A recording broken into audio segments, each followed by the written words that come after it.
What are you doing? Working on the autopilot.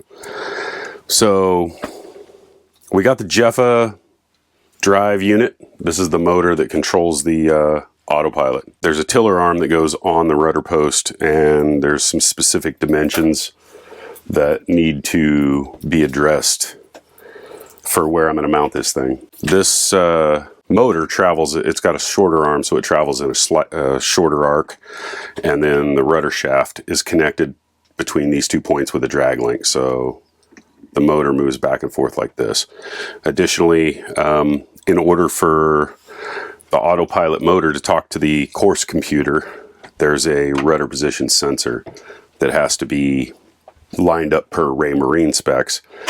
And there's a little ball joint thing that goes in between these two units too. So when the rudder thing is lined up, everything talks to each other and it tells you what direction the boat's headed, or based on the course computer and the compass that's down here. Maybe we should just go back in time and talk about the unit and everything that we've done up to this point. Good call.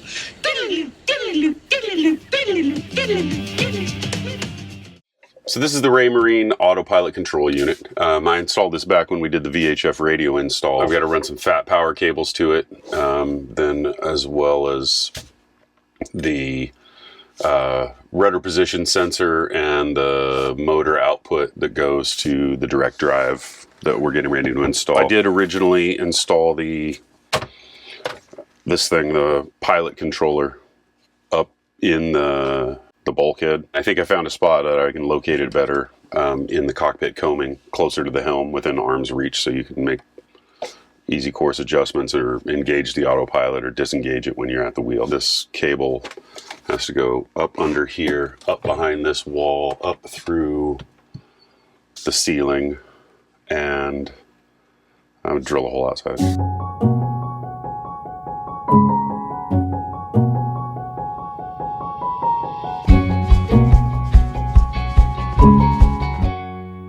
So for this part of the installation, I'm just installing, this is the EV module, and it's like a compass, and it checks attitude and angle and heel and all that stuff and transmits it back to the autopilot for making corrections. For now, I just want to get this compass installed here and disconnect the old Fluxgate compass that I've got under the floorboards near the head. These things plug in here down on the bottom, and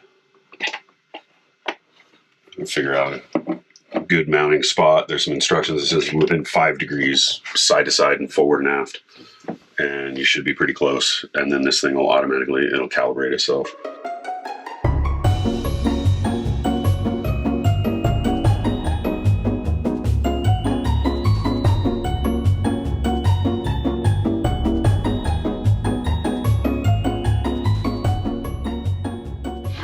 And then the C-Talk cable plugs into here. So I'm going to drill a giant hole in our cockpit coaming, and it's mostly hollow, but when I built this thing and we had to redo the coamings, I put a lot of wood blocking in here. So it looks like there's wood blocking all the way down to here based on the measurements that I shot through from up in the lazarette. And I wanted to get this autopilot control close to the helm, so I think I'm going to stick it right here in the coaming. They're basically waterproof. Not full submersion, but they're waterproof if they get splashed or wet or anything. Then I got to get this thing, the cable has to bend down, and there's this ferrite on the cable as well that it looks like there's going to be a significant amount of wood chiseling that has to happen in here.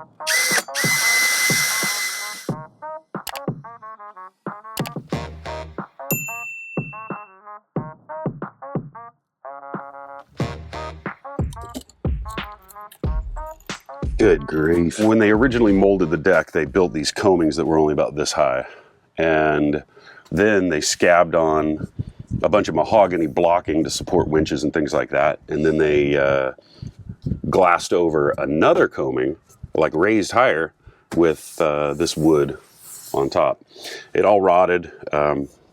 This is probably 7 years ago or 8 years ago. We tore everything apart, chased all the rot down, rebuilt the coamings, new fiberglass layup. Had to build these, look like a canoe shaped mold, and then replaced all this with a giant hunk of very expensive teak. That was a long time ago. That was before we were even doing YouTube videos. But the solar comes through on the other side, on the back side here, right about here at about this deep.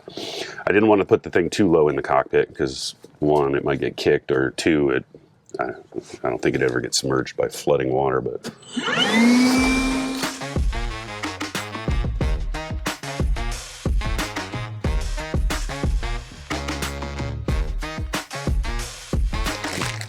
Now I got to drill little holes for the corner screws. Got the hole drilled, now I just got to feed the cable down and then screw it all in.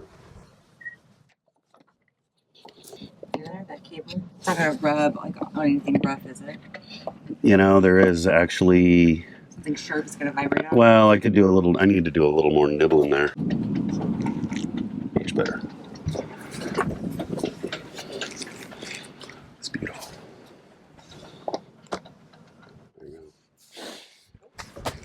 There's our autopilot controller. So back to the present time here in September of 2023. I'm finally getting around to installing this thing, and one of the things I had to do based on where I'm mounting it behind the quadrant and the rudder shaft bearing on that bracket that's glassed into the hull was build a shelf. So I made a pattern on the bracket that holds the rudder shaft bearing and cut that out in G10, and then this thing's gonna be bolted down, and this is going to sit on top of it, and then I will install the rudder shaft bracket, and it was specifically bored for I had to measure dimensions and everything, get the exact diameter. They make you sign a disclaimer that says if you messed up on your numbers, they're not responsible for it because it's a custom machine part. So got that all done. I've test fitted it. It fits tight. It's nice. I do have to drill some set screws in the back, so I have to do a couple of pinholes into the rudder shaft for this thing to lock. That way it doesn't slip, because it's basically just a clamp force holding it on. One of the things I ordered was this bracket here, which is the transducer bracket, basically. It's for a rudder feedback position sensor. So this thing comes drilled out for a Simrad unit. The Raymarine unit, based on its parameters, needs to be a specific distance, like 140 millimeters this way, 140 millimeters this way, perfectly square, lined up with a rudder shaft bracket so that it knows where the rudder shaft is. There's an alternate installation that goes to this post and communicates just with the motor itself. But in my situation, that's not going to work based on the clearance of the canoe stern. The way the way the stern tapers at the back, there's just enough swing room for this motor to make its 36 degrees each way swing back and forth. So it gives you a total of 72 degrees rudder stop to rudder stop, and that actually has to be programmed in when I set up the course computer. But I need to drill and tap this for the rudder position sensor so that the Raymarine system knows, it communicates with the Jeffa system, and then they know not to go, and tells the motor not to go too far one way or the other. Now I just gotta get everything lined up, laid out, and bring it back there, check everything, make sure it's all square, parallel, all that, and bolt it up and finish some wiring. Oh yeah, and the mess. This was all back in the quarter berth. I had to take it all out just so I could get back in there to access the quadrant. There's more than this that goes back there.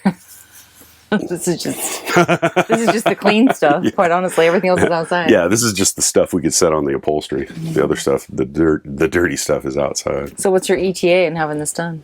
I don't know. You gonna quote the date right now? Well, it's been since March.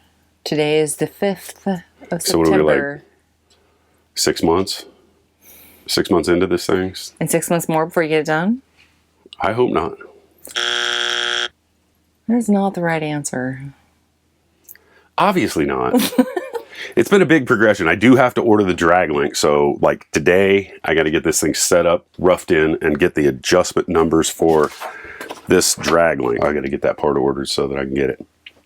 And then that'll be the final connection. Take it out for a spin, program the course computer, and hopefully the boat will steer itself without too much hand steering, or any at all. Well, let's hope so. So I got the G10 cut. I've got it drilled, countersunk for the screws that I need to install. Everything's marked. Now I just got to drill the iron angle brackets and pull this thing down. Now I got to drill out. I'm just going to spot the holes and move this thing out of the way, and then drill the holes all the way through the angle iron that is the rudder support here. This is where it's at. This is the tabletop that the steering motor is going to stick to. One of the things I was concerned about is the angle of this thing, and make sure that it lines up with the rudder shaft.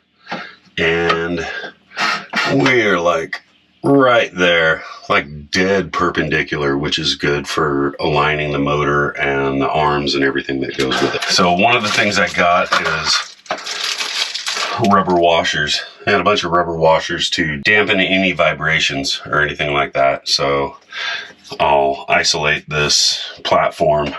Plus the motor itself has little rubber grommets on its feet when you bolt it down.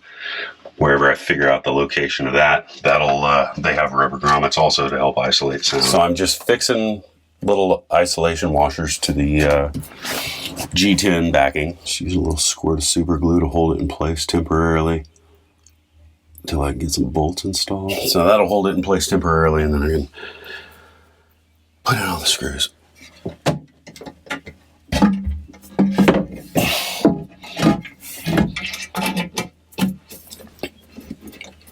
So you're gonna have to trust me when I tell you I'm using nylock washers and a backing washer on the bottom side of the angle iron.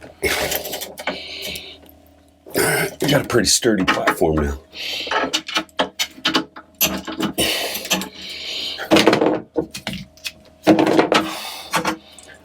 Yep, pretty much perpendicular. Not too bad. Stay tuned next week when we continue to work on this thing. Thanks again for watching. If you like it, give it a thumbs up. If you want to see what's going on next week, hit the subscribe button and you'll get a notification to see when we finish this thing. GoPro, stop recording.